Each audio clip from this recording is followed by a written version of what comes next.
하나님 말씀 보겠습니다. 하나님의 말씀은 로마서 11장 13절에서 18절 말씀입니다. 내가 이방인인 너희에게 말하노라. 내가 이방인의 사도인 만큼 내 직분을 영광스럽게 여기노니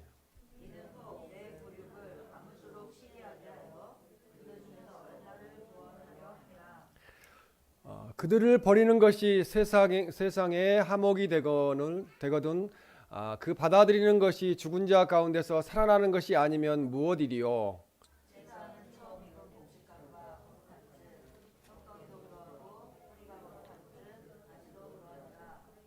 또한 가지 얼마가 꺾이었는데 돌 감람나무인 내가 그들 중에 접붙임이 되어 참 감람나무 뿌리의 진액을 함께 받는 자가 되었은즉 그 가지들을 향하여 자랑하지 말라.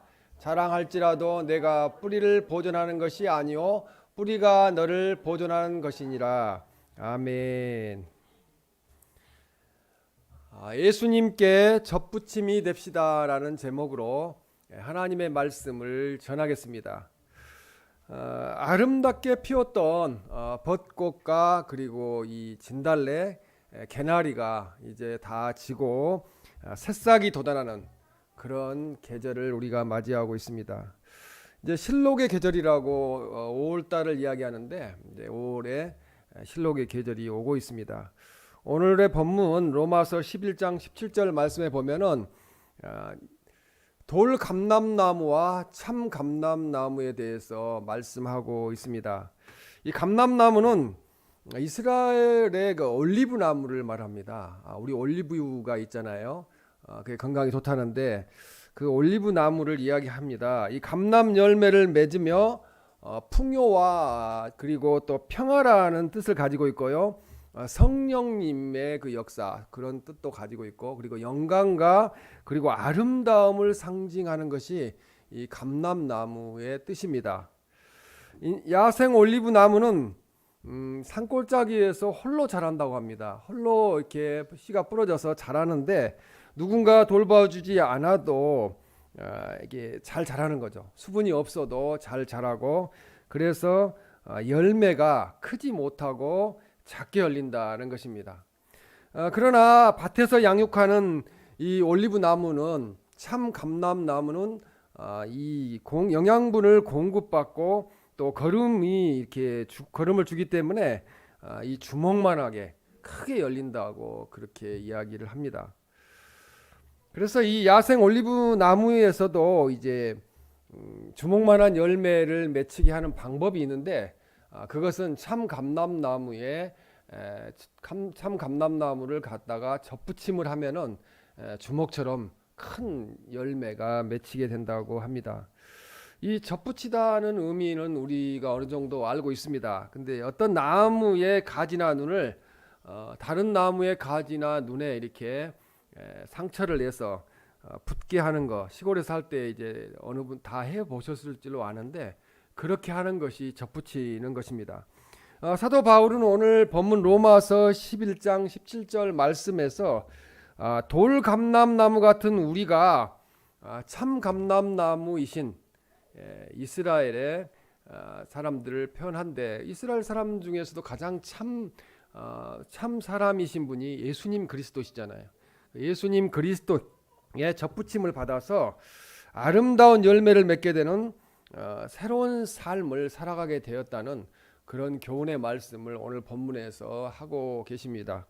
그래서 오늘 주신 하나님의 말씀을 듣고 우리를 구원하기 위해서 십자가에 못 박혀 죽으시고 다시 살아나신 부활하신 그 사망 권세를 이기신 예수님께 우리가 접붙임을 받아서 주님 안에서 열매 맺는 삶을 사는 우리들이 되시기를 주님의 이름으로 축원합니다. 첫 번째로 이 돌 감람나무인 우리가 예수님께 접붙임이 되어서 구원을 받았습니다. 주님 때문에 받았습니다. 로마서 11장 오늘 13절 말씀에 보면은 내가 이방인의 사도인 만큼 내 직분을 영광스럽게 여기노니라고 사도 바울은 말씀합니다. 이 사도 바울의 임무는 이방인의 사도였다는 거죠. 그러니까 사도 바울의 전도 선교 때문에 우리가 이 자리에 앉아 있게 되었고 우리가 구원받게 되었습니다. 뭐 주님의 은혜입니다. 그래서 이방인의 충만한 수가 구원받게 할 뿐만 아니라 이스라엘 사람들이 이방인의 구원받은 그 모습들을 보면서 시기 나게 하기 위해서 나도 구원받아야 되겠다. 그렇게 하기 위해서 그렇게 했다는 거죠. 그래서 그렇게 함으로 이스라엘 백성들도 구원받은 백성으로 돌아올 수 있도록 사도 바울은 그런 선교 사명을 감당하였습니다. 로마서 11장 오늘 본문 14절 말씀에도 보면 이는 곧 내 고륙을 아무쪼록 시기하게 하여 그들 중에서 얼마를 구원하려 함이라 라고 말씀합니다. 여기서 고륙이라는 것을 우리가 잘 알고 있습니다. 이 친척이란 뜻도 있겠지만 이스라엘 백성들 중에 남은 자, 그래도 예수 그리스도를 믿을 수 있는 그런 남은 자를, 구원이 보장되어 있는 남은 자를 의미합니다. 바울은 비록 현재 상태로 안악해져서 이스라엘 백성들이 예수 그리스도를 안 믿잖아요. 메시아로 인정을 하지 않지 않습니까? 그러나 이스라엘인이 구원에 동참할 거라는 것을 확신을 갖고 이렇게 이방인 전도부터 시작했다는 말씀입니다. 시기하게 하여 14절에 말씀하는데 이 시기라는 것은 경쟁하다는 거예요. 킹 제임스 버전에 보면은 서로 경쟁하다 이렇게 이야기하고 있습니다. 이스라엘 사람들은 이방인이 충만하게 구원받음을 보고 질투심과 경쟁심을 가지고 우리도 예수님 믿고 구원받아야 되겠다. 그렇게 돌아오게 된다는 말씀입니다. 14절에 또 그들 중에 얼마를 구원하려 함이라 이렇게 말씀합니다. 전체를 구원하면 좋겠지만 얼마만이라도 지금은 한 1.5%에서 2%로 지금 구원의 숫자가 늘어나고 있는데 그 정도라도 구원하겠다는 이야기이고 더 이상을 구원하겠다는 말씀입니다. 그래서 이 사도 바울은 메시아를 십자가에 못 박음으로 실족한 이스라엘 사람들을 향하여 얼마라도 구원받도록 하기 위해서 그렇게 전도를, 이방인 전도를 시작했습니다. 그리고 15절 말씀에 보면은 그 받아들이는 것이 죽은 자 가운데서 살아나는 것이 아니면 무엇이리요 이렇게 말씀합니다. 주님의 부활만이 그들에게 증거가 된다는 거죠. 근데 주님의 부활을 보고도 이스라엘 백성들은 아직도 그걸 깨닫지 못하고 있습니다. 그래서 유대인이 장차 회심하게 될 것을 부활에 비유하고 있다는 것입니다.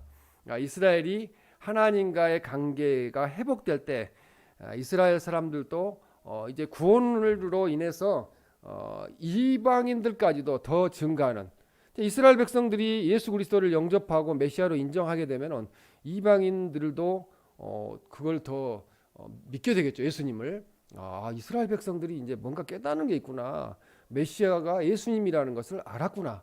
부활의 주님이 부활하셨다는 것을 인정하는구나.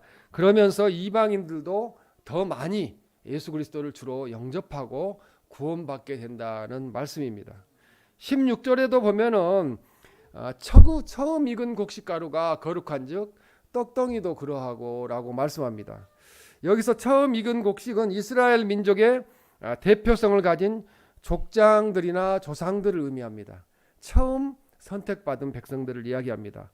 반면에 이 떡덩이는 헤스라에게 회심한, 돌이킨, 회개한 이스라엘의 백성들을 가리켜서 떡덩이라고 그렇게 이야기를 합니다. 첫 열매가 전체 떡덩이를 거룩하게 한다는 거죠. 그래서 이스라엘과 믿는 자들을 대표하는 이 이스라엘 족장들과 조상들로 인해서 그들이 거룩했기 때문에 남은 자손들도 예수 그리스도를 주로 영접하면은 그들도 거룩하게 된다는 것입니다. 그래서 예수님만이 우리를 거룩하게 하실 수 있고 예수님만이 이스라엘 백성들도 돌아오게 하실 수 있습니다. 그래서 우리 주님 예수님에게 접붙임이 되어야 된다고 성경은 말씀합니다.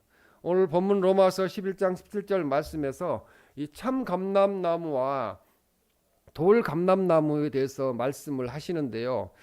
참 감람나무는 이스라엘인을 가리킵니다. 이스라엘 사람들을 참 감람나무라고 가리키고 돌 감람나무는 야생 올리브 나무에 빗대어서 이방인들, 나중에 돌아오고 있는 이방인들을 표현합니다. 접붙이기를 통하여 뿌리의 진액을 받을 수 있는 가지가 어떤 가지인지에 대해서 오늘 본문은 말씀하고 계십니다. 그래서 이 참 감람나무 가지는 참 감람나무 열매를 맺고 돌 감람나무 가지는 돌 감람나무 열매를 맺게 됩니다. 로마서 11장 오늘 17절에 또한 가지가 얼마가 꺾이었는데라고 말씀합니다. 여기서 꺾어진 가기, 그러니까 꺾어진 가지는 이스라엘 백성 중 믿지 아니하는 자들을 말합니다. 원래는 예수님을 그러니까 하나님을 믿었던 사람들인데 꺾여져서 이제 하나님 안 믿는 거죠. 그냥 넘어져 있는 겁니다, 뒤로. 그래서 이 이스라엘 중에 얼마가 꺾여지고 돌 감람나무인 우리가 이방인들이었던 우리가 예수님께 접붙임을 받아서 우리가 하나님의 자녀로 하나님의 아들 딸로 거듭나게 되었다는 말씀입니다. 그래서 우리는 예수님을 통해서 참 감람나무이신 이스라엘의 사람으로 오신 그 참 감람나무이신 뿌리의 진액을 받아서 우리가 주님의 이제 제자가 되고 또 하나님의 자녀로 살게 되었습니다. 그래서 우리는 예수님께 접붙임으로써 원 가지와는 전혀 무관하게 돌감람나무로 살았는데 우리는 이제 이방인이 아니고 하나님의 자녀로서 동일한 특권, 이스라엘 백성들이 누렸던 동일한 특권을 누리고 구원받은 백성으로 살게 되었다는 말씀입니다. 그래서 로마서 11장 17절에 보면은 뿌리의 진액을 함께 받은 자라고 이렇게 말씀하는데요. 이방인 그리스도인들도 이스라엘 족장이 누렸던 이제 구속의 은혜에 동참하게 되었다는 것입니다. 이 은혜가 이 십자가 사건이었고요. 이 은혜가 주님의 부활의 역사였습니다. 그리고 그 주님 때문에 우리는 하나님의 자녀가 되었다는 말씀입니다. 이스라엘과 무관했던 이방인이 참 감람나무이신 예수님께 접붙임을 받은 것은 이스라엘의 그 민족을 대표하는 12족장과 맺은 구원의 언약과 연관이 되어 있습니다. 그래서 구원의 은혜와 하나님의 모든 혜택의 근원은 예수님께서 십자가에서 돌아가심으로 그렇게 그 은혜로 우리가 구원받게 되었다고 말씀합니다. 이방인이나 이제 유대인이나 누구나 이제는 예수 그리스도를 주님으로 영접하고 주님을 믿기만 하면은 구원의 역사의 반열에 오르게 된다는 것입니다. 그래서 지금 예수님을 믿지 않고 있는 분들, 돌 감람나무로 살고 있는 사람들, 그들이 예수님 참 감람나무이신 예수님께 접붙임을 받아서 구원받은 백성으로 살게 하기 위해서 우리는 그들을 향하여 복음을 전해야 될 줄로 믿습니다. 이 돌 감람나무 그 자체로는 좋은 열매를 맺을 수가 없습니다. 손톱만한 그런 열매밖에 맺을 수가 없습니다. 그러나 참 감람나무이신 예수님께 접붙임을 받으면은 우리는 큰 주먹만한 열매를 맺히게 됩니다. 접붙임을 위해서는 먼저 세상의 가지를 잘라내야 된다는 거죠. 가지를 잘라내서 예수님께 접붙임을 해야 우리가 참 감람나무이신 주님의 영양분을 공급받기 때문에 그렇습니다. 그래서 돌 감람나무, 불신앙의 가지를 잘라 참 감람나무이신 예수님께 접붙임을 받는 것은 주님을 나의 그리스도로 메시아로 받아들이고 주님을 믿는 것이 주님께 접붙임을 받는 것입니다.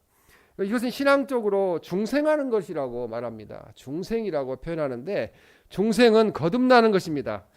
새 사람이 되는 것입니다. 새롭게 다시 태어나는 것을 말합니다. 영적인 단계를 말하는 거죠. 그래서 신앙의 첫 단계는 회개하고 거듭나서 새 사람이 되는 것입니다. 중요한 것은 세상의 죄를 자르지 않고는 예수님께로 접붙임을 할 수가 없다는 거죠. 우리도 세상의 죄를 짊어지고 있다면 예수님께 안전히 접붙임을 받았다고 볼 수는 없게 되겠습니다. 그래서 우리는 세상 것을 먼저 잘라내야 된다는 거죠. 세상과 예수 그리스도 안에 있는 주님을 모시고 있는 삶을 같이 공유하려고 하지 말고 세상의 죄를 잘라내서 주님께 온전히 접붙이는 그런 삶을 살아야 될 줄로 믿습니다. 접붙인 후에는 참 감람나무이신 예수님이 돌 감람나무인 우리들을 지켜 보호해 주시게 됩니다. 우리가 이제 가지를 꺾어 보면은 가지를 꺾어서 땅에 놓게 되면은 그거에 이제 하루만 지나도 죽어버리게 돼요. 시들어 버리게 돼요. 그런데 가지가 꺾이지 않은 상태에서 원 그 나무에 가지로 계속 붙어 있으면은 싱싱하고 또 꽃이 피고 또 잎사귀가 나오고 열매를 맺게 됩니다. 그래서 우리는 어떠한 일이 있어도 주님께 접붙임이 돼서 주님한테 붙어 있어야 된다는 거죠. 절대로 떨어지지 않으려고 꽉 붙어 있어야 된다는 말씀입니다. 그래서 이것은 먼저 옛 생활을 청산하는 것이라고 말씀합니다. 에베소 4장 22절에서 23절 말씀에 보면 24절을 보면은 하나님을 따라 의와 진리와 거룩함으로 지으심을 받은 새 사람을 입으라고 말씀하고 있습니다. 22절의 하반절에도 보면 옛사람을 벗어버리라는 거죠. 세상을 쫓아 살아갔던 것을 벗어버리라고 말씀합니다.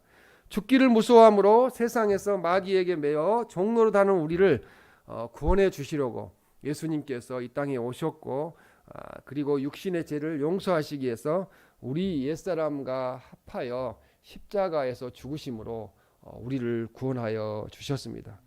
그래서 우리는 주님 앞에 접붙임을 받아서 계속 주님 안에 거해야 될 줄로 믿습니다. 두 번째로 예수님께 접붙임이 된 우리들은 자긍하지 말아야 된다는 거죠. 자긍하면 자긍심 좋은 이야기 아닌가? 그렇지 않다는 것입니다. 이 자긍하지 말라는 것은 자기를 높이며 자랑하지 말아야 한다고 말씀합니다.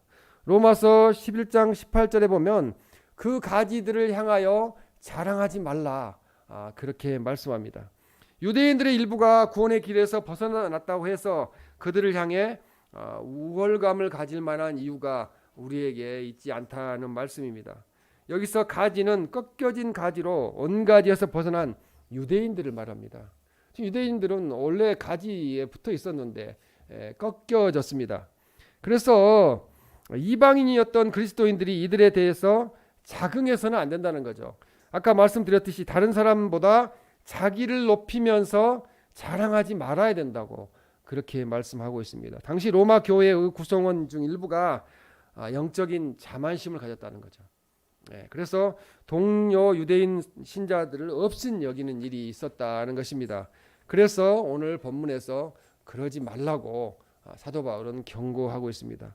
그러므로 이 바울은 로마 교회 성도들에게 온가지 이스라엘에 대하여서 자긍할 이유가 없다는 것을, 우리가 자랑은 해야 되겠죠. 예수 그리스도 때문에 내가 구원받았다는 것을 자랑은 해야 되겠지만 교만하지는 말아야 될 줄로 믿습니다.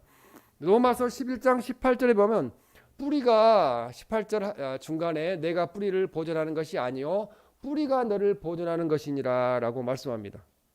이방 그리스도인들이 자만심에 빠져 유대인이 온가지에서 꺾여졌다고 해도 자신들이 뿌리가 될 수는 없다는 거죠. 우리가 뿌리가 나무의 가지는 될 수가 있지만 뿌리가 될 수는 없다는 거죠.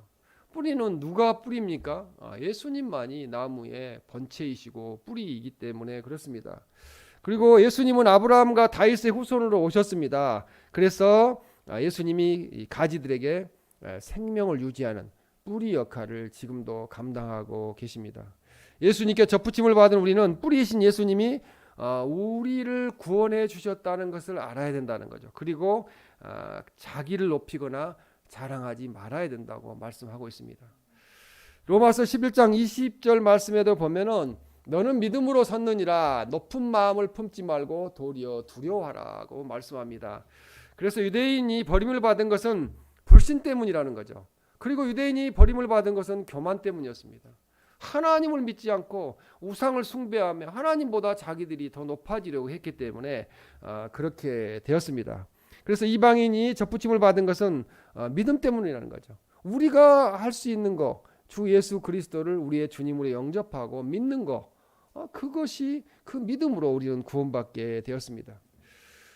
그래서 우리는 이 이방인이 구원받게 되었는데 그것은 믿음 때문인데, 유대인들은 불신으로 인하여 하나님과의 그 약속을 맺었던, 언약을 맺었던 축복의 자리에서 떨어져 나갔다는 거죠. 그런데 지금도 정신을 못 차리고 돌아오지 못하고 있는 상태에 놓여 있습니다. 그 믿음으로라는 거죠. 모든 것이 유일한 근거가 믿음이라는 거죠. 그러니까 우리가 뭐 돈으로 천국 가는 거 아니고 또 명예로 가는 거 아니고 세상의 어떤 다른 모든 것을 동원해서 가는 것이 아니고 오직 믿음으로 하나님의 자녀로 인침을 받게 되었습니다. 그래서 로마서 11장 21절에 보면은 원 가지들도 아끼지 아니하셨은즉 너도 아끼지 아니하리라 이렇게 말씀합니다. 그것은 이방인 그리스도인이 자긍하지 말아야 할 이유를 말하고 있습니다. 스스로 높아지지 말아야 된다는 거죠. 교만하지 말아야 된다는 거죠. 그래서 원 가지들에 해당하는 것은 이 이스라엘 이미 선택받았던 하나님의 백성으로 인정받았던 원래 이스라엘 백성들을 원 가지라고 이야기하고 있습니다. 이는 이스라엘이라는 이름으로 구원을 얻는 것이 아니고 예수님께 접붙여서 구원을 받는다는 거죠. 그러니까 예수님을 하나님 믿지 아니하면 원 가지들도 아끼지 아니하고 그냥 잘라내신다는 거죠. 그런데 예수 그리스도를 믿으면은 우리를 원 가지가 되게 하셔서 구원해 주신다고 말씀합니다. 그래서 로마서 오늘 11장 21절에 너도 아끼지 아니하리라 이 말씀 우리가 생각을 해야 됩니다. 내가 가난한 성도가 되어서 교회 안 나가고 내가 마음으로 믿으면 되지. 그렇지 않다는 거죠. 하나님께서 이스라엘 백성들, 하나님을 떠나간 이스라엘 백성들 원 가지도 아끼지 아니하셨던 것처럼 주님을 떠나버리면은 그 가지가 잘리게 되고 그 다음에 시들게 된다는 말씀입니다.